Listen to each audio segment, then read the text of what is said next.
Marvel's What If has been a huge success on Disney+. When it first released in 2021, it received an approval rating of 93%. The show offers some surprising alternative takes on major events from the Marvel Cinematic Universe, or the MCU. But the concept of What If is not unique or exclusive to Marvel. In truth, What If is a concept that is on repeat in the writer's brain. And it's this game of What If that Sarah J. Maas mastered at 16 years of age to create one of the most popular stories on the internet. Her idea revolved around these questions. What if Cinderella was not a servant but an assassin? And what if she didn't attend the ball to meet the prince but to kill him instead? Little did she know, exploring these questions would lead her to becoming one of the most successful new fantasy authors of our time. This is the origins of Sarah J. Maas. Sarah J. Maas was born in New York City on March 5, 1986.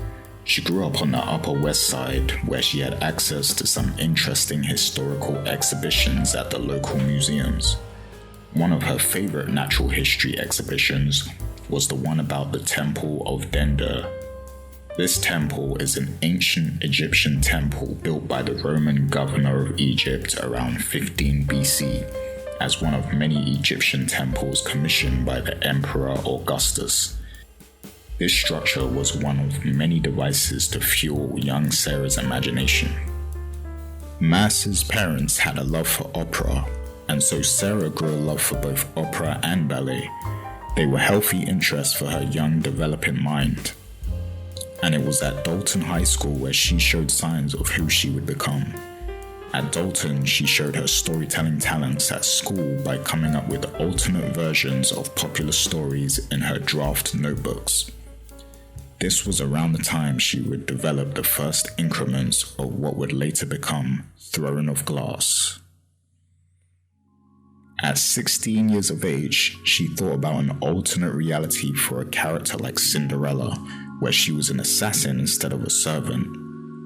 Maas states herself that while watching the scene in which the heroine flees the ball, the soundtrack was way too dark and intense.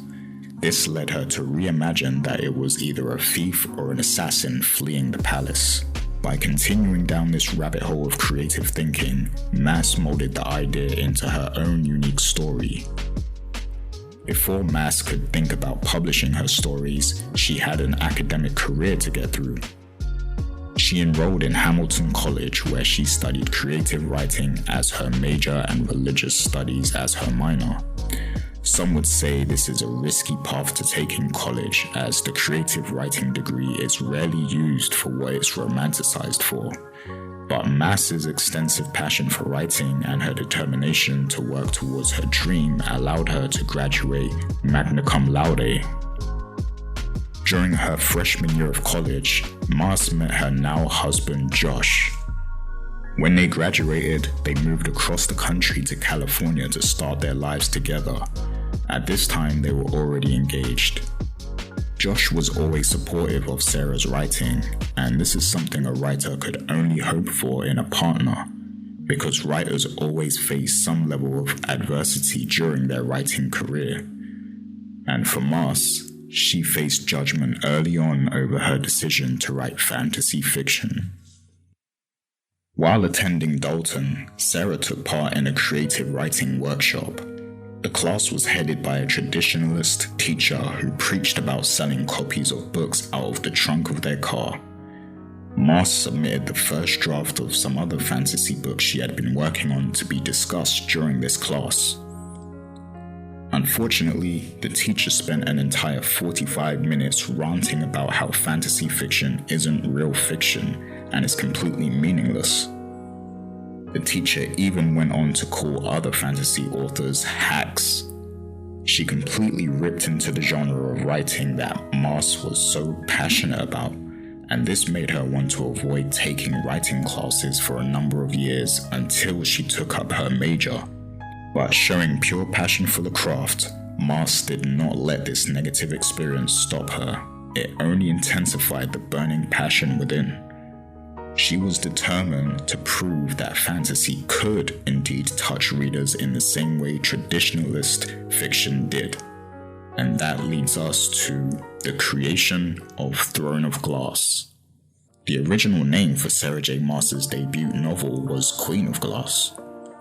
The mid to late 2000s was the beginning of the Web 2.0 boom, when the internet was finding its way into more users' hands, all thanks to technology like BlackBerry and the iPhone.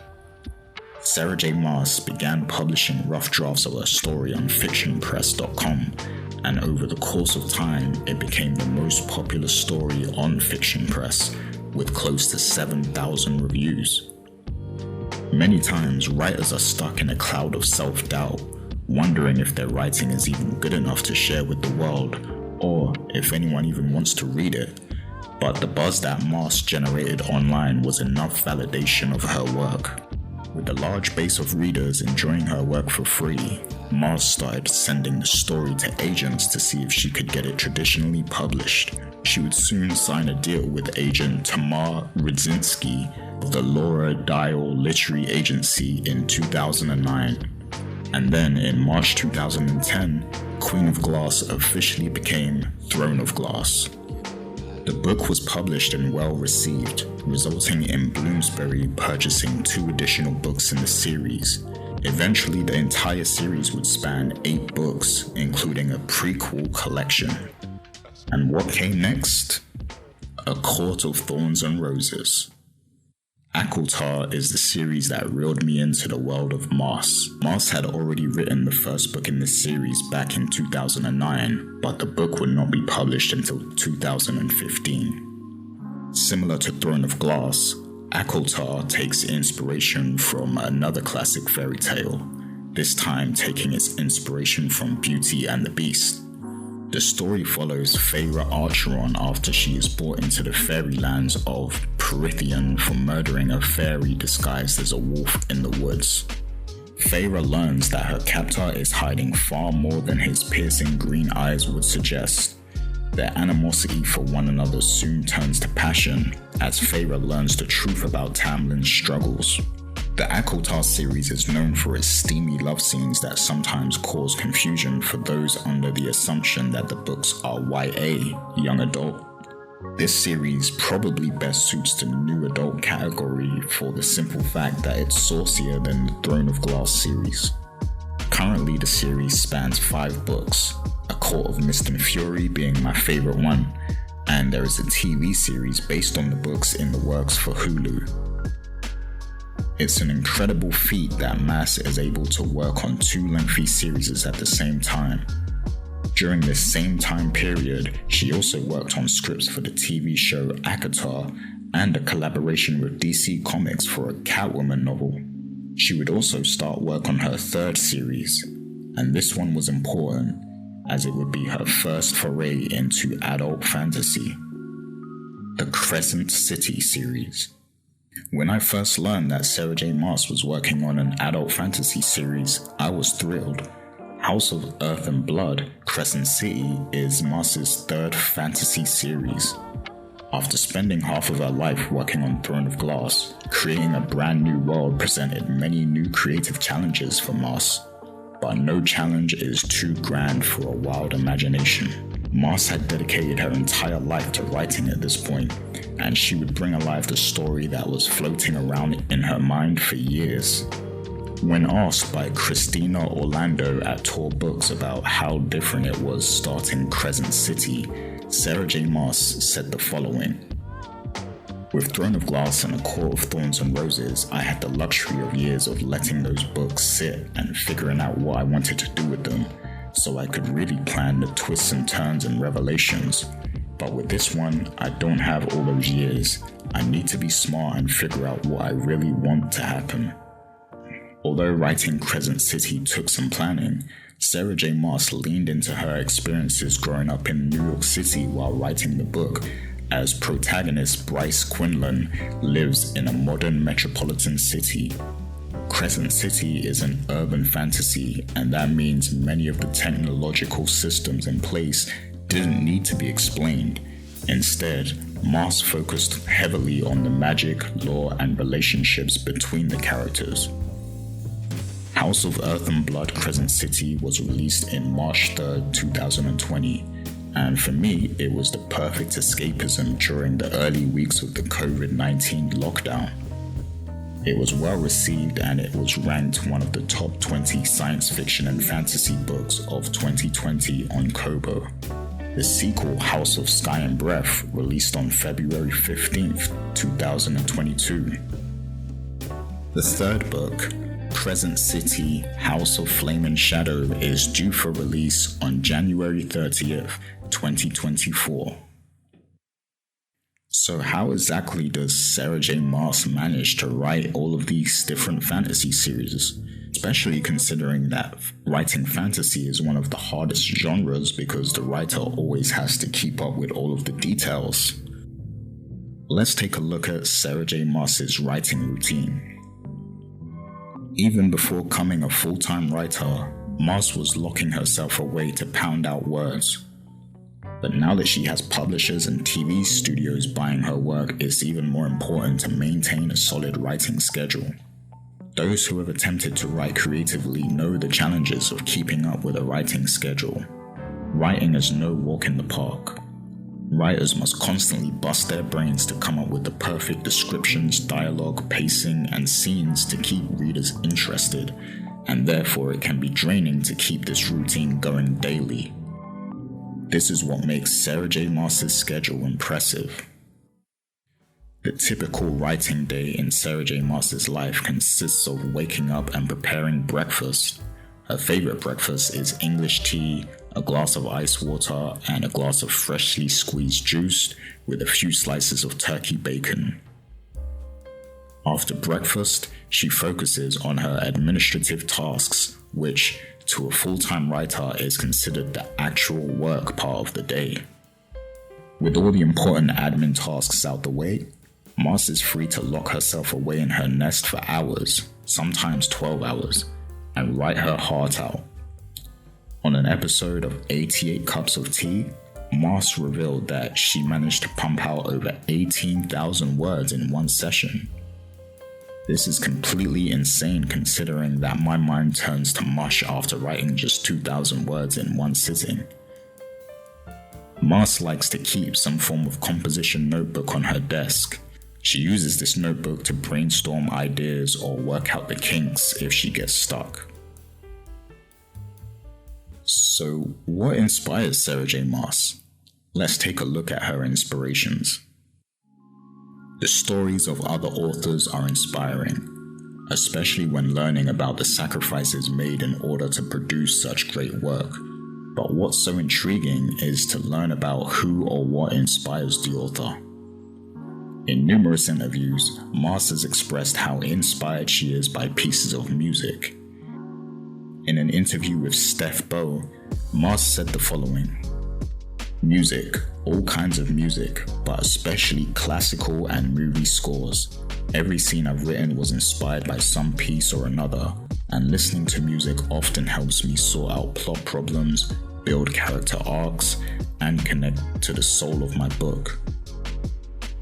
But although music has such a big influence on her writing, like all writers, Maas also takes some inspiration from fellow authors.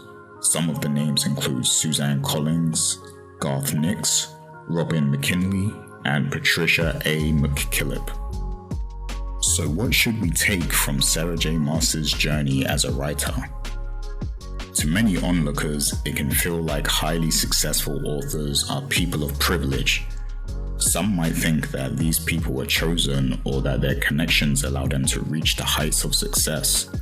But it's one thing to dream of being a writer. It's another to park your butt in that seat and show up every time, again and again, to finish your stories. Sarah J. Maas had the passion to do this early on, sometimes going to the extent of sacrificing her social life to work on her ideas. She was brave enough to share her work in the creative writing workshop that day, and when her teacher ranted about how fantasy isn't real storytelling, this only fired up Maas even more. She believed so much in what she was doing that she didn't let what someone said stop her. This is the drive needed to keep improving, and it's those improvements that separated Maas from other inspiring writers. Sharing her work online to thousands of unknown readers was another bold move. The internet has no shortage of people willing to dish out hard critiques. Publishing your work on Fiction Press for free was a big risk that paid off, and it's taking risks that pushes people further along in life. Maas's work was so well received that she was filled with the reassurance that Throne of Glass was a story that needed to be professionally published. Sarah J. Maas has earned her success, and her style is distinct to the point that she provides experiences that you can only get from her. When Throne of Glass and A Court of Thorns and Roses blew up on the market, I saw countless other books with the words Thorns or Court or Throne in the title. Maas set trends that changed the entire YA fantasy market for a period of time, just as Hunger Games did before her in the YA dystopian market. And what's even more alluring about her brand is her affinity and openness with her fans. Watching Maas and her husband Josh hop on live streams and interact with the fans is a warm experience. Maas's author brand has been an inspiration for many years, and these are the reasons why I decided to make her my first author biography. Sarah J. Maas's journey is proof that hard work and dedication pays off.